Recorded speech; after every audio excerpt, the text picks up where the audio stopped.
Weeks after a Financial Times report alleged that Adani Group overvalued coal imports to India, reports are now suggesting that Indian investigators are seeking to restart a probe into Adani Group. The Directorate of Revenue Intelligence has been trying to procure transaction documents related to Adani's dealings from Singapore authorities since 2016.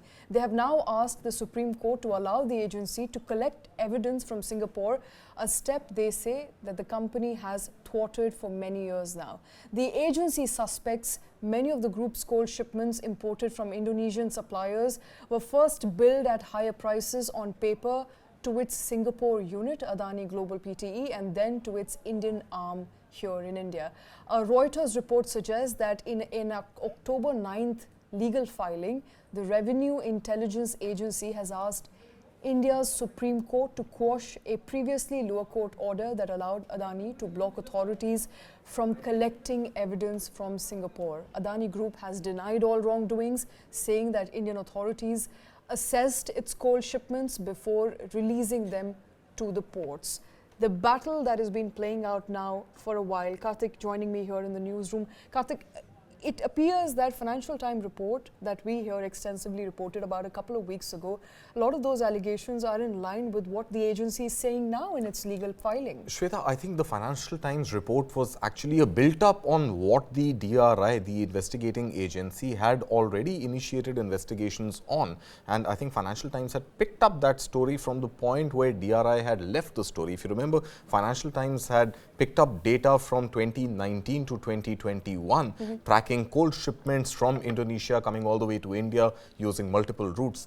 And if I remember correctly, the weight of the shipments and the amount of cargo that it was carrying tallied very well with the amount of coal that was received at the Mundra port in Gujarat in India. So, but DRI actually had started this investigation way back in 2016. Yes. And 2019, before Financial Times started its own investigation, is when DRI had already identified 40 companies, few of them being part of the Adani Group, that were perhaps allegedly responsible for over-invoicing of coal. But in 2019, the Bombay High Court had actually quashed the request of DRI to investigate further into the global entity, the Singapore entity of Adani Group called Adani Global Pte, to understand and do the paper trail from Singapore in terms of what was the price and what was the value of the coal that was actually imported from Indonesia. It went to Singapore first and the billing was routed through Singapore. Maybe it did not travel physically, but the billing was routed through the Singapore entity. Which is where the prices of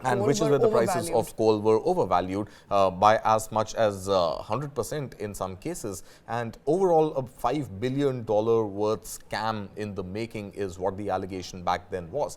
Now, it wasn't Singapore alone. Actually, there were 3 geographies through which this allegedly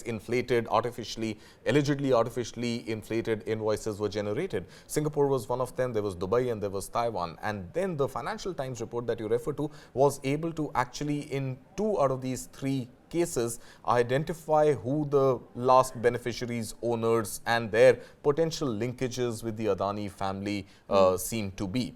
Now, what we understand from the Reuters report today is that, and in fact, we've been able to independently verify as well, that 6th February is the likely date of hearing in Supreme Court where DRI's plea would be heard to quash the Bombay High Court order of 2019 and allow DRI to further investigate, reopen its investigation, which was shut down by Bombay High Court, and open its investigation into the Singapore entity of Adani called Adani Global Pte. And hopefully now with this approval, perhaps likely, unlikely to come, we don't know yet. I think the matter is going to be decided purely by the Supreme Court on 6th of February.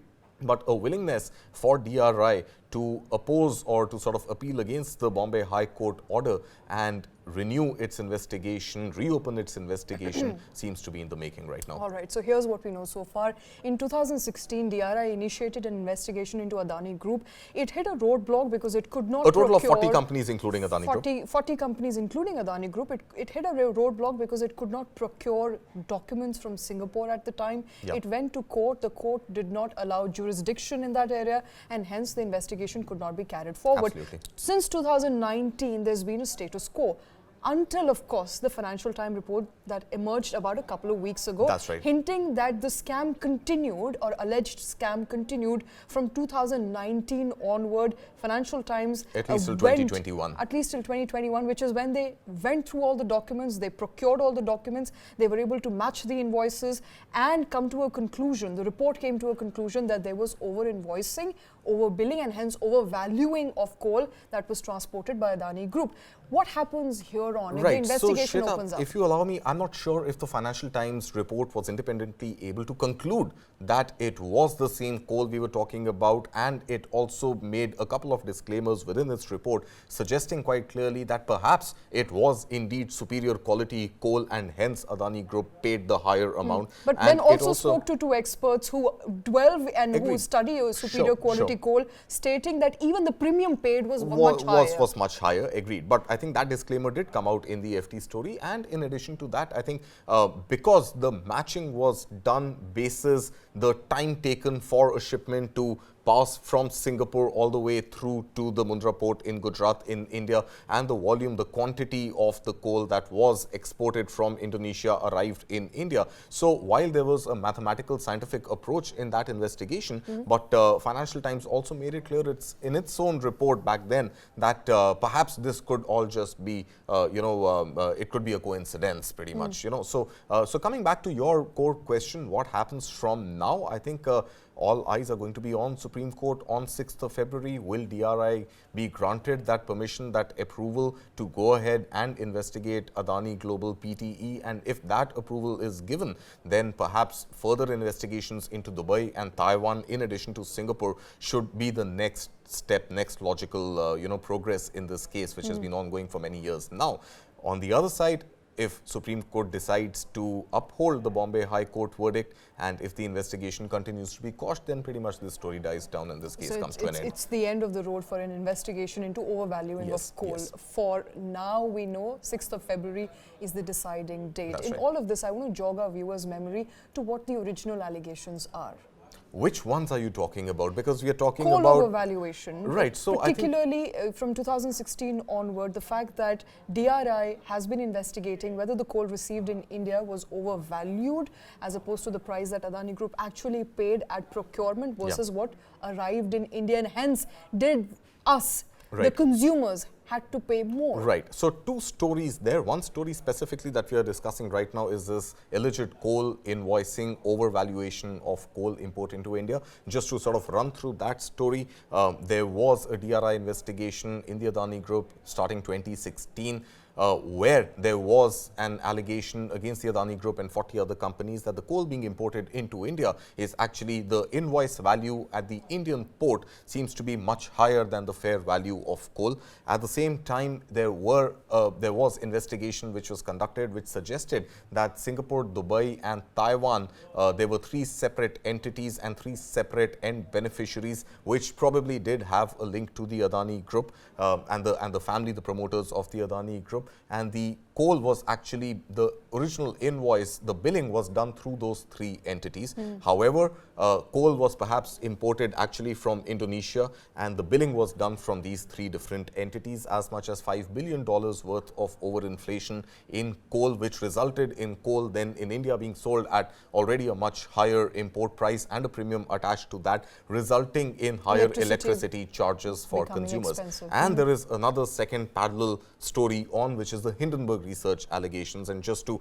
differentiate between the two, I think the Hindenburg research alleged that there was a count of short selling which resulted in unlawful gains by the promoters of Adani Group. Number one part of the Hindenburg research story. The other part being that the minimum public shareholding in a listed Indian company to be 25% was perhaps violated, again through offshore entities which had invested in the Adani Group stocks, but perhaps those entities were also linked to the Adani promoters, and hence the violation of the 25% MPS. Plethora of allegations that Adani Group has denied completely, totally so far. All eyes will be on that February 6th hearing in the Supreme Court, where Supreme Court will decide whether to give DRI jurisdiction to investigate Adani's and the allegation on Adani with respect to overvaluation of coal or not.